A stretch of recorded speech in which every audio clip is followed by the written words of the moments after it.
Hello guys, good afternoon all of you.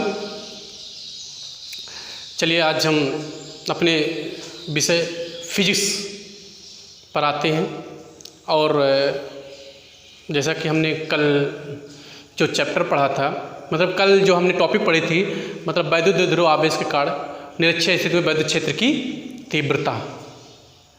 ठीक है, अब हमें यह पढ़ना है कि जैसे अच्छे से पढ़ लिया, निरक्षीय से पढ़ लिए, दोनों आपने बहुत खूब इसे पढ़ा और समझा भी। नेक्स्ट में आपका आता है, मान लेते हैं कि वैद्युत द्विध्रुव को एक समान चुंबकीय क्षेत्र में थीटा एंगल बनाते हुए रख दिया जाए, ना तो अच्छे स्थिति में रखा जाए ना तो निरक्षीय स्थिति में रखा जाए। हम थीटा एंगल एक समान वैद्युत क्षेत्र निरक्षीय स्थिति में रख दिया जाए, मतलब आपका एक समान वैद्युत क्षेत्र में रखे वैद्युत द्विध्रुव पर लगने वाले बलयुम का आघूर्ण लगाएंगे, मतलब एक समान वैद्युत क्षेत्र उसमें रख देते हैं। ठीक है ना, पढ़ते रहिएगा आप लोग, बहुत बढ़िया टॉपिक चल रहा है। ये बहुत इंपॉर्टेंस, आज वाला इंपॉर्टेंस बहुत है भाई, बहुत एग्जाम की दृष्टि बहुत ही इंपॉर्टेंस है। हाँ, ये तो ज़रूरी जाहिर सी बात है, आपके लिए गोल्डन चांस है। आप घर रह करके ज़बरदस्त मेहनत करिए। इस कोरोना नामक महामारी ने आपको पढ़ने का बहुत सुनहरा अवसर दिया है इसने। अब आप इसको नुकसान मत करिए, इसको नुकसान करने की कोशिश मत करिए, इसको सदुपयोग में लाइए, ये आपके फ्यूचर की बात है। चलिए आज हम अपने टॉपिक पे जो आते हैं उसको पढ़ते हैं। तो पहले चीज़ हमने आपसे कहा, हम अब क्या करेंगे, एक समान वैद्युत क्षेत्र में रखे वैद्युत द्विध्रुव पर लगने वाले बलयुम के आघूर्ण के बारे में डिस्कस करेंगे। तो आज हम मान लेते हैं हमारे पास क्या है, ये वैद्युत, हम बना लेते हैं ये एक है आपका वैद्युत एक समान वैद्युत क्षेत्र है। ये देखिए, ये है एक समान वैद्युत क्षेत्र, और इसमें हम थीटा कोण बनाते हुए एक द्विध्रुव आघूर्ण रख देते हैं। ये देखिए आपका, ये प्लस क्यू कूलम और ये माइनस क्यू कूलम। इस पर जो हमारा आवेश होगा, ध्यान दीजिएगा, ये 2L तो है, ये है, इसका नाम A और B रख देते हैं। अब देखिए हमने रख दिया, अब कितना कोण बना रहा, थीटा कोण, मतलब कुछ एंगल तो घुमा हुआ है, लंबवत तो है नहीं, ना तो पैरेलल है ना तो समांतर इसके, ना एकदम परपेंडिकुलर है। ठीक, आप देख ही रहे हैं। अब ऐसे रख दिया गया, कोई एंगल तो बनाएगा, मान लेते हैं थीटा एंगल बना रहा है ये। अब देखिए जब दो बल, अब देखिए इसमें दो आवेश हैं तो इस पर दो बल कार्य कर रहे हैं। और कैसे बल होंगे, जब समान आवेश हैं तो समान बल भी लगेंगे इसमें, है ना, क्योंकि जाहिर सी बात है समान आवेश है, समान बल भी लगेंगे। और जब कोई दो बल विपरीत और समान बल एक दूसरे को एक इसमें घुमा देते हैं या घुमाने का प्रयास करते हैं, उसे हम बलयुम का आघूर्ण कहते हैं। और हमें बलयुम का आघूर्ण निकालना होता है। बलयुम का आघूर्ण बराबर होता है बल गुणे दोनों बलों के क्रिया रेखाओं के बीच के बल लंबवत दूरी होता है। तो लंबवत दूरी, दो बल ये हैं, एक बल ये, एक बल ये, इसके भी लंबवत दूरी कितनी है यही याद करना है। ये लंबवत दूरी हो गई, हम मान लेते हैं ये लंबवत दूरी ये हो गई आपकी इतना। ये निकाल के हम दिखा दें पहले, ये थीटा एंगल बना रहा है, ये भी आपको पता है। तो यहाँ से निकालना होगा, तो लंब जब निकालना होता तो आप साइन थीटा लेते हैं, जाहिर सी बात है, कोई दिक्कत ही नहीं इसमें। तो साइन थीटा बराबर लंब आपका क्या है, इसको O मान लेते हैं, OA, और कण क्या है भाई 2L। तो यहाँ से आपका हो गया साइन थीटा। अब देखिए OA बराबर 2L साइन थीटा, कैसे हुआ, क्रॉस मल्टीप्लाई हमने कर दिया। ठीक है ना, समझ पा रहे हैं ना, जहाँ ना समझ पाएगा तुरंत बताइएगा आप लोग। अब देखिए फिर यहाँ से हमारा 2L हो गया। अब यहाँ पे हम लिख देंगे यही कि 2L साइन थीटा। कोई दिक्कत किसी को नहीं है ना, तो जब नहीं है तो कोई समस्या भी नहीं है, ध्यान दीजिएगा आप लोग। अब हम क्या करते हैं, देखिए इसका हम वर्णन कैसे करते हैं।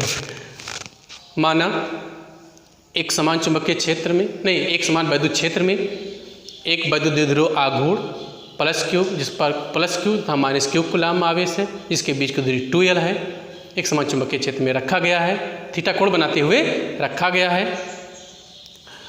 और जिस पर दो बल F और F दो बल कार्य कर रहे हैं जो एक दूसरे के विपरीत और समान हैं, जिसके कारण इस पर एक बलयुम का आघूर्ण कार्य करता है जिसे हम टाउ से डिनोट करते हैं। वॉल्यूम का आघूर्ण बराबर वॉल्यूम का आघूर्ण बराबर एक बल गुणे दोनों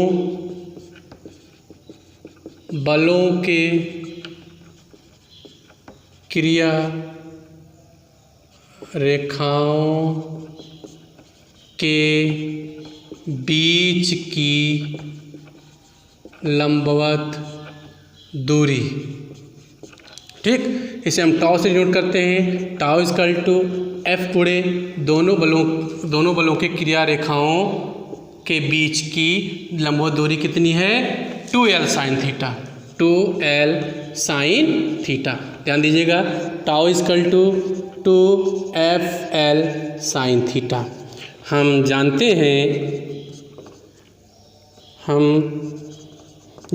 हैं कि E equal to F upon Q. आपको पता होगा विद्युत क्षेत्र के बारे में, एकांक आवेश पर लगने वाले बल को विद्युत क्षेत्र कहते हैं। तो यहाँ से आपको मिलता है F equal to E Q, right.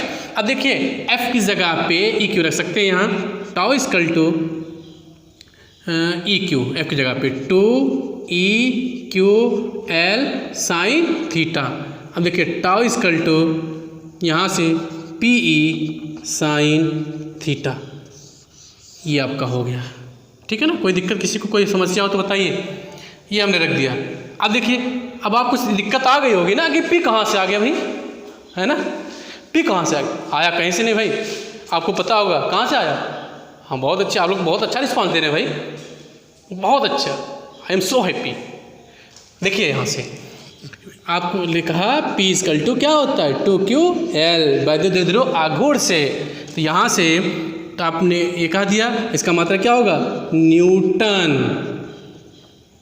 Metre. परियुं का आघूर्ण का मात्रा क्या होता है? न्यूटन मीटर होता है। अब देखिए tau equal to P sine theta. अब एक चीज़ ध्यान दीजिएगा, हमने 11वीं क्लास में ये पढ़ा होगा, जब दो वेक्टरों का गुणनफल एक सदिश राशि प्राप्त होती है, जब दो वेक्टरों का गुणनफल एक सदिश राशि प्राप्त होती है तो उसे सदिश गुणन कहते हैं। क्या कहते हैं? एक सदिश गुणन कहते हैं। इसे क्रॉस प्रोडक्ट भी कहते हैं। इसका मान AB साइन थीटा होता है। तो A मीन्स आप जानिए इसको, P को, अभी E जानिए, साइन थीटा तो है ही। इसका मतलब ये कैसी राशि है? बहुत अच्छे, सदिश राशि वाकई। तो ये सदिश राशि हो गई। तो इसको अगर हम वेक्टर के रूप में लिखना चाहें तो कैसे लिखेंगे? ध्यान दीजिए, इसको वेक्टर के रूप में लिखना होगा तब कैसे लिखेंगे? ये देखिए, tau vector tau equal to vector B cross vector E। ये हमारा हो गया वेक्टर का रूप। हाँ, इसकी बीमा क्या होगी? मतलब वॉल्यूम का आघूर्ण, बल युग्म का आघूर्ण एक सदिश राशि है। ध्यान दीजिएगा। और इसकी बीमा क्या होगी? टाउ की। यहाँ देखिएगा, यम यल के पावर 2 टी के पावर -2। अब इसकी स्थितियाँ देखिए, विशेष स्थितियाँ। पहला कंडीशन, जब द्विध्रुव आघूर्ण कैसे हो, किस अवस्था में हो? जब वैद्युत द्विध्रुव आघूर्ण विद्युत क्षेत्र के पैरेलल हो, मतलब ये इसके पैरेलल हो। जब पैरेलल होगा ऐसे, जैसे विद्युत क्षेत्र ये है, विद्युत ध्रुव ये है, ऐसे हो, तो इनके बीच कितना एंगल बनेगा बताएंगे? इट मीन्स ये देखिए थोड़ा सा, मान लीजिए विद्युत क्षेत्र है और ये आपका विद्युत ध्रुव है। दोनों अगर ऐसे कर दिया जाए, दोनों आपस में स्पर्श नहीं कर रहे, कितना एंगल बनाएंगे? थीटा एंगल बनाएंगे। It means theta equal to 0। तो क्या होगा? यदि थीटा इक्वल टू 0 तो साइन 0 बराबर कितना? 0। साइन 0 की वैल्यू 0 होती है।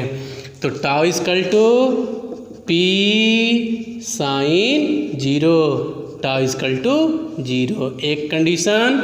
दूसरा कंडीशन आपका दिखाता है, यदि थीटा इक्वल टू 90 अंश तो साइन 90 बराबर 1, साइन 90 का मान 1। तो tau equal to P sine 90, तो tau equal to P E, ये होगी। कहने मतलब ये है बलयुम का आघूर्ण सबसे ज़्यादा कब लगेगा, जब एक दूसरे के लंबवत होंगे। जब वैद्युत क्षेत्र के लंबवत वैद्युत द्विध्रुव लगा, जब वैद्युत द्विध्रुव वैद्युत क्षेत्र के लंबवत होगा तो उस समय लगने वाला बलयुम का आघूर्ण मैक्सिमम होगा, अधिकतम होगा। इस समय ये मैक्सिमम होगा। ये देखिए condition number 3, theta equal to 180, तो साइन 180 बराबर भी 0, तो आपको टाउ इजकल टू क्या मिलेगा, पी ई साइन 180, तो टाउ इजकल टू 0, क्योंकि 180 का मान 0 होता है। ये तीनों कंडीशन है, ध्यान दीजिए, बहुत इंपॉर्टेंस है। आज के लिए इतना ही। इसके बाद इसको हम आपको PDF फाइल के रूप में नीचे प्रोवाइड कराएंगे। कोई भी समस्या होगी तो आप